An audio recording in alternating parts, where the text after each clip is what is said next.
Жөлбіреп күн астында нұр төгет, елім менің Қазақстан, бақыт бейбіт жер мекен.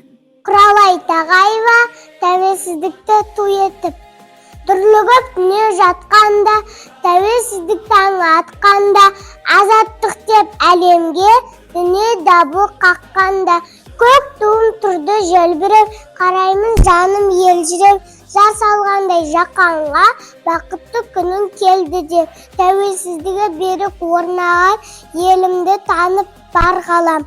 Әнұран тұрды шырқалып, әлемнің көгін шарлаған. Өтті ғой жылда бір қонған, ақ арман күттік әр таңнан.